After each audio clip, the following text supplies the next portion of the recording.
ആ ദിവ്യ ഉണ്ണി നമ്മൾ കണ്ടു. അവിടെ ഇതെല്ലാം പരിപാടി നിർത്തിയില്ല, അത് ആക്ഷേപം നിൽക്കുന്നു.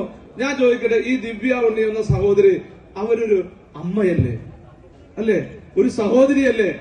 ഈ ദിവ്യ ഉണ്ണി ഈ സംഭവം കഴിഞ്ഞ് അന്ന് വരണ്ട, പോട്ടെ, ഇത്ര അമേരിക്കക്ക് പോണ മുമ്പ് ഒരു വട്ടമെങ്കിലും ഈ ദിവ്യ ഉണ്ണി, ഞാൻ ചോദിക്കട്ടെ, ഈ ദിവ്യ ഉണ്ണി അവിടെ വന്ന് ആ മക്കളെ കണ്ട് ഒരു ആശ്വാസവാക്ക് പറയാൻ ഒരു കലാകാരിയ ദിവ്യ ഉണ്ണിക്ക് സാധിച്ചു എന്നത് വളരെ ഖേദകരവും പ്രതിഷേധാർഹവുമാണ്. പ്രിയപ്പെട്ടവരെ, അവർ അമേരിക്ക പോലീസ് എന്താ നോട്ടീസ് കൊടുക്കുന്നു, അവര് പോയിക്കോട്ടെ അമേരിക്ക. പക്ഷെ പോലീസ് ഒന്ന് ചോദ്യം ചെയ്യുക, അല്ലെങ്കിൽ ചോദ്യം അവരെ മൊഴിയെടുക്കാൻ, ചോദ്യം മൊഴിയെടുക്കണ്ടേ അവരുടെ, അത് പോലീസ് നോക്കുകുത്തിയായിരുന്നു.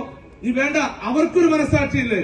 അപ്പൊ ഇത്രയൊക്കെ മനസാക്ഷി മരവിച്ച ഒരു സഹോദരിയാണോ ദിവ്യ ഉണ്ണി? അപ്പൊ അതുകൊണ്ട് ദിവ്യ ഉണ്ണി, ഞാൻ പറഞ്ഞ ആ മക്കളെ പോയി, അവർക്ക് മക്കളല്ലേ, ആ PT സജീന്ദ്രേട്ടൻ പറഞ്ഞു, ഇവിടെ മറ്റുള്ള നേതാക്കന്മാരൊക്കെ വന്ന് കണ്ട കാര്യം പറഞ്ഞു. ഈ സഹോദരിക്ക് ആ ഹോസ്പിറ്റലിൽ പോയി ആ 2 മക്കളെയും കണ്ട് ഒന്ന് വിവരം അന്വേഷിച്ചിട്ട് വേണം അമേരിക്ക ഏത് ദുനിയാവിലേക്കും പോയിക്കാനും യാതൊരു കുഴപ്പമില്ലായിരുന്നു. പക്ഷേ അത് ദിവ്യ ഉണ്ണി കാണിച്ചത് വളരെ പ്രതിഷേധാർഹമായ കാര്യമാണ്.